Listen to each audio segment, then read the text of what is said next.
मंगलाचार प्रतिज्ञा कर रहे हैं और प्रतिज्ञा करते हुए कह रहे हैं कि मैं मंगलाचरण करने के बाद इस धर्म में कोई यहाँ या इस चर्चा में कोई यहाँ वहां की बात नहीं करूंगा। कि क्या बात करेंगे आप? तो कहा मैं समीचीन धर्म को कहूंगा। समीचीन माने होता है सम्यक, सही, यथार्थ धर्म को कहूंगा, जो वास्तव में धर्म है।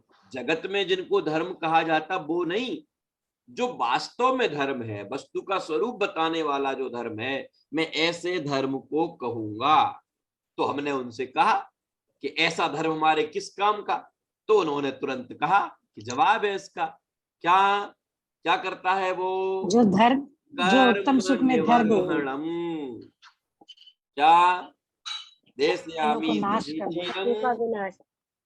क्या? कर्म माने कर्म को नष्ट करता है, कर्म रूपी शत्रुओं को नष्ट कर देता है। और एक दूसरा काम क्या करता है? संसार दुखता, संसार के दुखों से निकाल कर किनको? सत्वान, जीवों को संसार के दुखों से निकाल कर धरती, धर देता है। अपन बोलते यहाँ से उठाकर यहाँ रख दिया, तो संसार के दुखों से उठाकर उत्तम सुख में रख दिया। संसार दुखता सत्वान, जो धरती, जो धर देता है, पहुंचा देता है, प्राप्त करा देता है। क्या? उत्तम सुख। उत्तम सुख में जो रख देता है, मैं ऐसे धर्म को कहूंगा। भैया जी, ये धर शब्द पहले भी कहीं आया था भैया जी। धर देता है, ये धर शब्द पहले भी कहीं आया था। धर, धरना, धर्म ना, धर्म द्रव्य संग्रह में आया था। हाँ, धरना आया था। हाँ ठीक है। धर ख्याल में आ गया। धरती धर देता है, पहुंचा, अपन उसको थोड़ा अच्छे से कहेंगे तो पहुंचा देता है, प्राप्त करा देता है, दिला देता है, जिसके कारण से मिल जाता है। फिर भाव अर्थ की तो बहुत लंबी सीमा है, जितना चाहे कहो, है ना। तो फिर से बोलूं पूरा श्लोक का अर्थ, सुनना जरा ध्यान से। क्या अर्थ हुआ? देशयामी अर्थात मैं कहता हूं, कहूंगा। किस बात को कहूंगा? समीचीनम धर्मम, सही धर्म को कहूंगा, सम्यक धर्म को कहूंगा। कि जिस धर्म को आप कहोगे वो धर्म हमारे किस काम का? तो उन्होंने कहा कि वह धर्म कर्म निवर्हणम, कर्मों का नाश कर देता है, कर्मों को नष्ट कर देता है। कि अच्छा, कि और क्या करता है? तो कहा संसार दुखता, संसार के दुखों से निकाल कर, कि किसको? सत्वान, जीवों को। जब निकाल देता है तो फिर क्या करता है? धरती धर देता है, रख देता है। कहां पर रख देता है? उत्तम सुख में, उत्तम सुख में रख देता है। ठीक है। अब देखो, सुख के आगे उत्तम विशेषण क्यों लगाया? क्योंकि यहाँ मोक्ष सुख की बात है। मोक्ष सुख जो है वो उत्तम सुख है। बाकी तो जो इंद्रिय आदि के सुख हैं उनको तो लोगों ने सुख कह जरूर दिया, लेकिन उसका नाम उत्तम सुख नहीं है। उत्तम सुख तो कौन सा कहलाता है? ऐसा सुख जिस सुख के बाद फिर से दुख की परंपरा स्टार्ट ना हो, ऐसे सुख को कहते हैं उत्तम सुख। उत्तम सुख कहो या सच्चा सुख कहो या वास्तविक सुख कहो या यथार्थ सुख कहो, जो भी नाम देना हो। तो यहाँ समंत भद्राचार्य ने इस दूसरे श्लोक में प्रतिज्ञा की। ठीक है। कोई हमसे पूछे कि समंत भद्राचार्य ने पहले श्लोक में क्या किया, तो हमारा जवाब आएगा मंगलाचरण किया। कि मंगलाचरण में क्या किया? कि या 24 तीर्थंकरों को और वर्धमान स्वामी को नमस्कार किया। तो उन्हीं को क्यों किया? कि और इतने सारे देवी देवता, इन सबको क्यों नहीं किया? कि इन सब में वो लक्षण नहीं है जिन लक्षणों के कारण किसी को नमस्कार किया जाता है। तो कौन से लक्षणों के कारण नमस्कार करते हैं? नमस्कार करने का कारण होता है वीतरागता और सर्वज्ञता। वह वीतरागता और सर्वज्ञता तीर्थंकरों, भगवंतों में ही संभव है, इसलिए उन्हीं को नमस्कार किया, अन्य किसी को नमस्कार नहीं किया। ये साहब कैसे कह सकते हो आप कि उसमें कहा ना निर्धूत कलिलात्मने, इसमें बीतरागता आ गई। फिर क्या कहा, फिर उन्होंने कहा सालोका नाम त्रिलोका नाम यद विद्या दर्पणाए थे, जिनके ज्ञान में इससे सर्वज्ञता आ गई। ठीक है, ऐसा उन्होंने पहले श्लोक में किया। फिर दूसरे में उन्होंने प्रतिज्ञा कर ली। क्या प्रतिज्ञा कर ली, जो कुछ कहूंगा, जो कुछ ऐसे ऐसे हाथ रख के प्रतिज्ञा क्या कर ली कि जो कुछ कहूंगा धर्म में कहूंगा, धर्म के अलावा कुछ नहीं कहूंगा, है ना। कि धर्म कैसा है, कि धर्म कर्म को हटाने वाला है, कि और कैसा है संसार के दुखों से निकालने वाला है, कि और कैसा है कि उत्तम सुख को प्राप्त कराने वाला है। ऐसे धर्म की मैं चर्चा करूंगा, ऐसा उन्होंने इसमें प्रतिज्ञा कर ली। अब मैं एक एक शब्द के अर्थ से शेयर करके आपको पढ़ाता हूं। और जो आनंदकारी चीज हमें इसमें से पढ़नी है वो सदा सुखदास जी की टीका पढ़नी है, जो बहुत प्रसिद्ध है, जिसमें उन्होंने ये लिखा है कि समंत भद्राचार्य उस धर्म की बात कहेंगे जो धर्म बाजार में नहीं मिलता, मोल नहीं मिलता, है ना। ये सारी जो टीका की चीजें हैं, बिंदु हैं, इन बिंदुओं को हम अभी पढ़ेंगे। बहुत आनंदकारी और रोचक टीका सदा सुखदास जी ने करी। मैं एक बार पहले शेयर करके एक एक शब्द का अर्थ बताते हुए फिर आगे बढ़ता हूं। देखिए यहाँ आ गया मैं यहाँ पर एक देशयामी आ गया ना। देखो जरा सब लोग सुने, ये जो देशयाम यहाँ आप लोग दिख रहा होगा कि मैं लिखा है, कि मैं तो इसमें सूत्र, इसमें कहीं अहम शब्द तो आया ही नहीं है। रंजना जी समझ में आता, ये जो हम लोगों ने श्लोक पढ़ा इसमें कहीं अहम तो है ही नहीं। अहम का मतलब मैं होता है, तो फिर यहाँ इसमें मैं कैसे आ गया। कि देखो भैया याद रखना, आप लोग कहीं भी जरा एक मिनट और सुन लीजिए, मैं रोकता हूँ तैयारी। क्या कि संस्कृत में क्रिया अकेले से कर्ता का निर्धारण हो जाता है। फिर से बोलता, हाँ मुन्नी जी बोलिए, क्या कह रही हैं, कुछ कह रही हैं? देश यामी है तो हाँ यामी में अहम के लिए ही आता है, पठा हाँ, में, तो कर्म में। समझ में आ गया कि यहाँ क्रिया उत्तम पुरुष एक वचन की है और उत्तम पुरुष की क्रिया अहम के साथ ही आती है। अगर यहाँ पर वो कथयति ऐसा प्रथम पुरुष की क्रिया होती तो कर्ता प्रथम पुरुष का हो जाता, मध्यम पुरुष की होती तो मध्यम पुरुष का हो जाता। तो क्रिया के आधार पर वहां कर्ता का निर्णय होके वहां आ गया मैं। समझ में आ गया, इसलिए वहां मैं से स्टार्ट कर दिया। सूत्र में तो कहीं मैं, यही है ना, आमी आवा आम, तो हाँ, आमी में मैं हो आमी गया, उत्तम पुरुष एक आवा वचन, में, आवाह में उत्तम पुरुष द्विवचन और आमा में उत्तम हाँ पुरुष याद आ गया। बहुवचन। ठीक है, देखो सही है। मैं कर्म निवर्हणम जी। भैया जी मैं ये बोल रही थी कि जो क्या कह रहे हैं? अच्छा बोलिए। मैं बोल रही जो ये रत्नकंठ सापच में लाई हूँ जो किताब, तो उसमें तो अलग भाषा में लिखा हुआ है, इसका तो भाषा ही समझ, कोई भाषा ही समझ में, मूल ढूंढारी में होगा इसलिए लिखा होगा। आप इससे पढ़ लीजिए। हाँ। और मैंने ग्रुप में शेयर भी कर दी है, लिंक शेयर कर दी। अच्छा। लिंक से यही वाला ग्रंथ खुलेगा, आप लोग खोलेंगे तो ठीक है। देखो ठीक है। कर्मों का विनाश करने वाले, आप लोगों को एक बार और बताई थी, वो और सुन लो फिर से, नहीं फिर आप लोग को वो तकलीफ आएगी। कौन सी? कि ये जो इसमें आ रहा ना सूत, अपन ने जब श्लोक पढ़ा है तो उसमें तो देशयामी हाँ। पहले आया है ना। और यहाँ जब हम इसका एक एक शब्द का अर्थ पढ़ रहे हैं तो उसमें कर्म निवर्हणम पहले आ गया।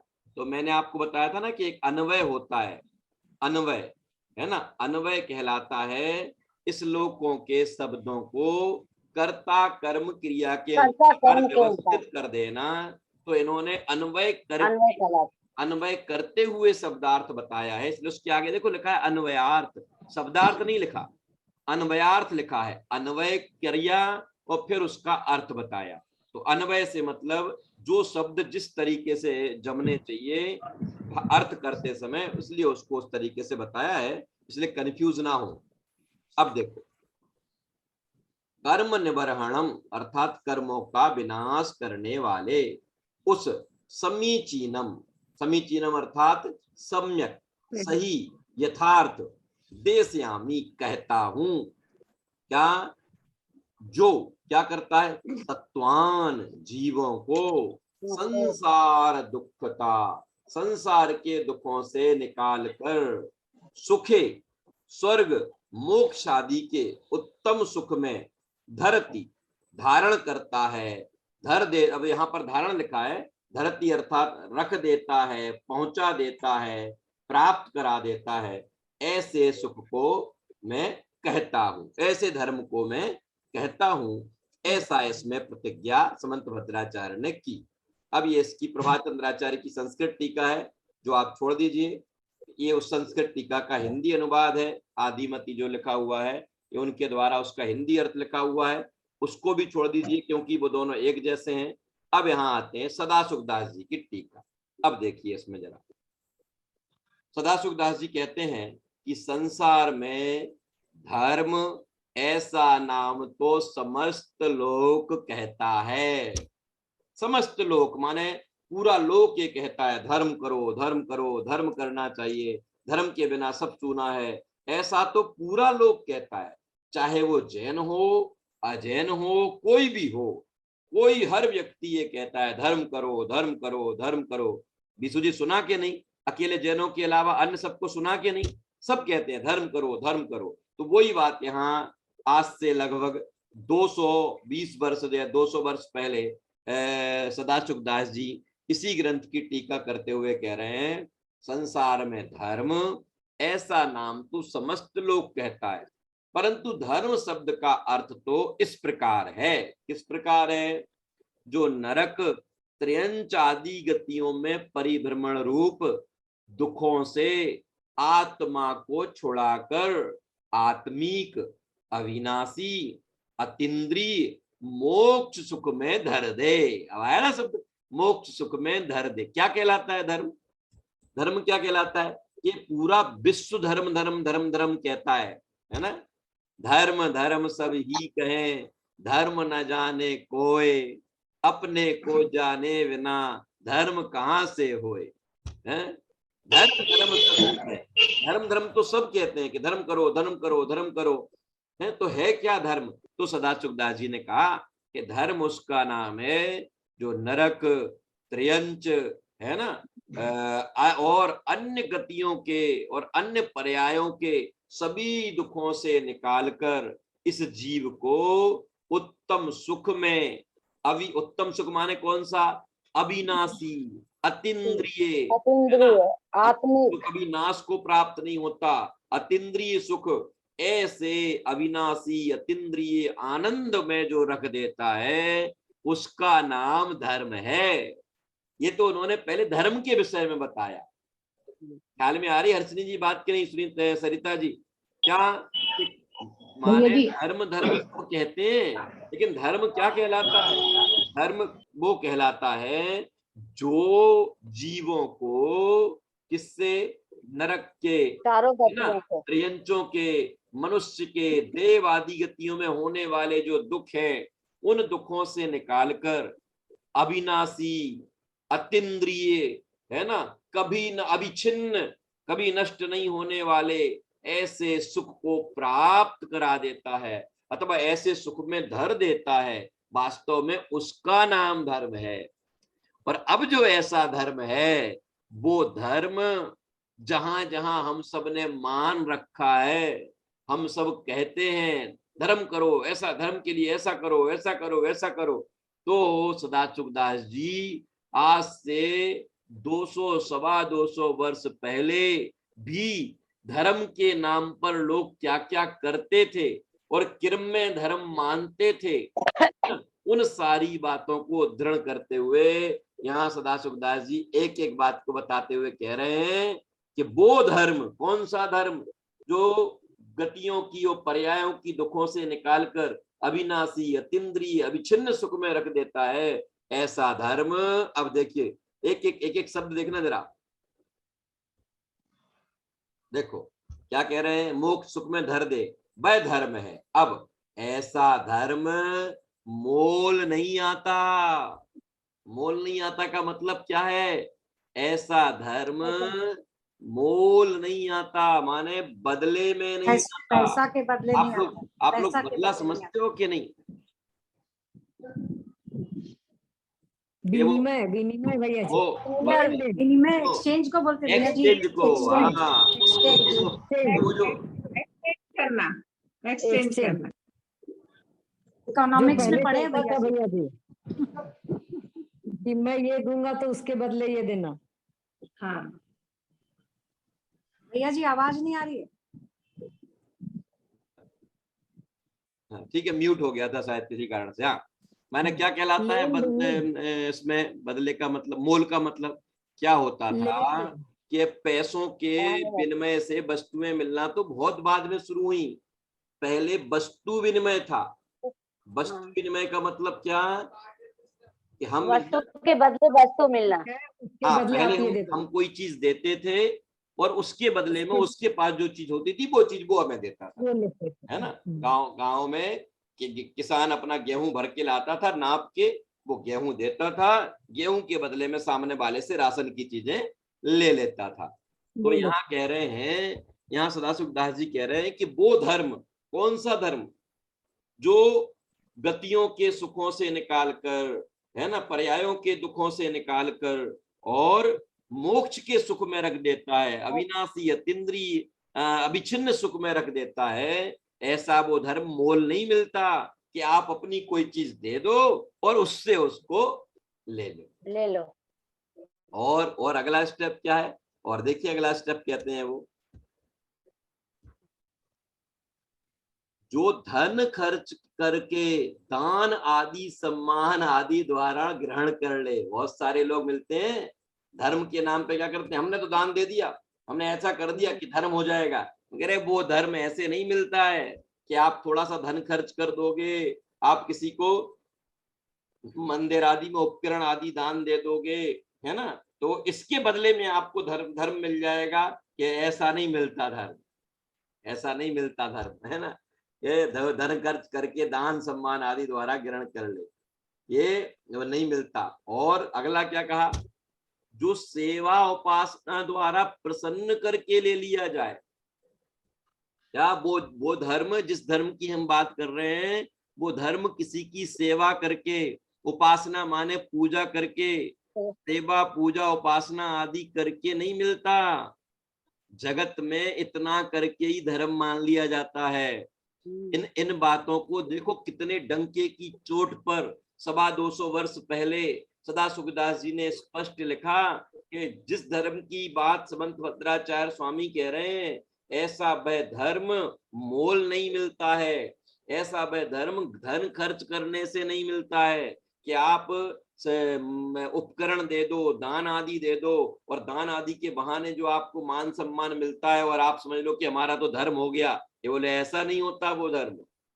और कैसा कि सेवा पूजा आदि करके प्रसन्न करके ले लिया जाए, जो दुनिया में चलता है कि हम एकांत पर खड़े हो गए, हमने ऐसी तपस्या की, फिर उनको प्रसन्न कर लिया, उनका ये किया, कि ऐसा प्रसन्न करने से कोई धर्म नहीं मिलता है, ये वो वाला धर्म नहीं है। ख्याल में आया? तो क्यों? क्योंकि उन्होंने स्पष्ट कर दिया ना कि जगत में जिसको धर्म मानते हैं, है ना, उस धर्म की मैं बात नहीं कर रहा हूं। मैं कौन से धर्म की बात कर रहा हूं? जो धर्म जीवों को संसार के दुखों से निकाल कर और मोक्ष के सुख में, अविनाशी सुख में धर देता है, हम ऐसे धर्म की बात कर रहे हैं। ऐसा वह धर्म मोल नहीं मिलता, धन खर्च करने से नहीं मिलता, किसी को प्रसन्न कर लेने से नहीं मिलता, दान सेवा आदि प्रसन्न करने से नहीं मिलता। समझ में आ गया स्टेप? आपको एक एक स्टेप समझ में आ रहा है? मान, और एक एक स्टेप में एक एक भूल निकल रही कि नहीं हमारी? हमारी हम किसको मान लेते थे कि इसके हम ऐसा कर देंगे तो हमारा धर्म हो जाएगा, है ना, हम दान कर देंगे तो हमारा धर्म हो जाएगा, हम 10 लक्षण में 5 पूजा कराएंगे हमारा धर्म हो जाएगा, है ना। कि सेवा पूजा आदि से नहीं मिलता। आगे देखो फिर क्या लिखा, जो सेवा उपासना द्वारा प्रसन्न करके ले लिया जाए। अब देखो अगला कहा, मंदिर पर्वत देव मूर्ति तीर्थ क्षेत्र आदि में नहीं रखा है, जो वहां जाकर ले आए। क्या क्या? फिर से, मंदिर तीर्थ क्षेत्र जिन प्रतिमा आदि में नहीं रखा है कि वहां जाए, हम मंदिर चले गए, धर्म ले आए। तब बहुत दिन हो गए हमने तीर्थ यात्रा नहीं की, हम थोड़ा सा धर्म करके आते हैं। कि धर्म करने का मतलब क्या, कि तीर्थ यात्रा करके आ रहे हैं। कि तीर्थ क्षेत्र में थोड़ी धर्म रखा है कि वहां जाके ले आओ। अगर तीर्थ क्षेत्र में धर्म रखा होता तो कि वहां रहने वाले तो सब धार्मिक हो जाते। समझ में आता? जो वहीं उसी तीर्थ क्षेत्र पर रहने वाले हैं वो सब धार्मिक हो जाते कि नहीं हो जाते? देखो, ये एक एक गलती बता रहे हैं हमारी। हम मंदिर चले गए और हमने अपने आप को धर्मात्मा मान लिया। हमने वर्ष में 1 या 2 यात्राएं कर ली और अपने आप को धर्मात्मा मान लिया। समझ में आ गया? यहाँ वो कह रहे हैं कि वह धर्म मंदिर में नहीं रखा है, जिन प्रतिमा में नहीं रखा है, पर्वत पे नहीं रखा है कि तुम पर्वत पे चढ़ाए तो तुमने कह दिया हमारा धर्म हो गया। समझ में आती बात कि नहीं? सदासुखदास जी का इशारा कहाँ कहाँ है? सदासुखदास जी का इशारा है कि हम तो एक बार सिकर जी जाया है, हमारा धर्म हो गया है। सुशीला जी को तो बहुत सस्ते में निपट जाएगा, हम लोगों को थोड़ा दूर हो जाएगा है। भैया जी हम लोग बचपन में ना महीने में 1 बार 2 बार जाके आते थे शिखर जी। हाँ, तो हो गया धर्म। कि नहीं भैया, पर्वत पे नहीं रखा है कि तुम वहां जाओगे और वहां से ले आओगे, है ना? फिर क्या लिखा, क्या कहा, जल में नहीं मिला, मंदिर में नहीं रखा है कि तुम जाओगे और ले आओगे। प्रतिमा, जिन प्रतिमा में नहीं है कि तुम जिन प्रतिमा को छूकर आ जाओगे वो धर्म हो जाएगा है। ये सब तो जिस धर्म की मैं बात कर रहा हूं उस धर्म को प्राप्त करने के मार्ग हो सकते हैं, साधन हो सकते हैं, लेकिन इनका नाम धर्म नहीं है।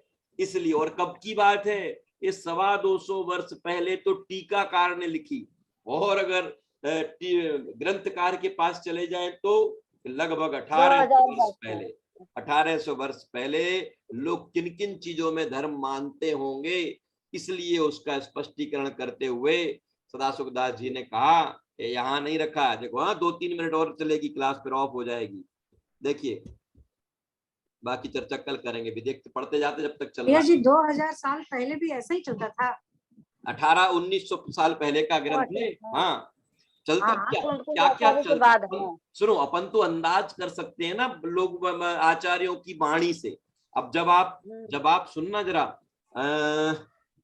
अष्टपाहड़ को जब आप पढ़ोगे ना, अष्टपाहड़ को, तो अष्टपाहड़ को पढ़ने के बाद कुंदाचार्य ने 2000 वर्ष पहले कैसा कैसा कहा है। अगर ऐसा करते हैं तो वे मुनिराज नहीं है, ऐसा करते हैं तो मुनिराज नहीं है। अरे उन्होंने कहा वो श्रवण नहीं त्रियंच है, ऐसे शब्द का प्रयोग किया। तो इसका मतलब क्या है? इसका मतलब 2 है।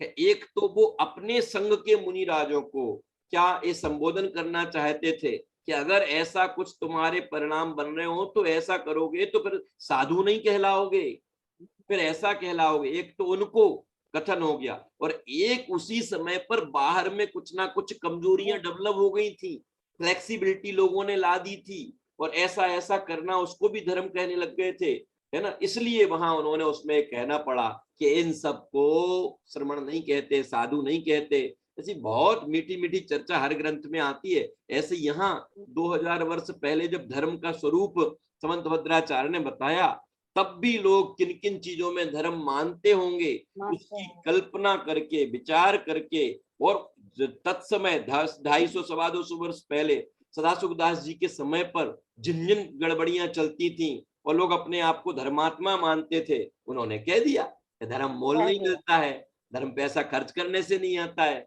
धर्म सेवा पूजा करने से नहीं आता, धर्म पर्वत पे नहीं रखा है ना।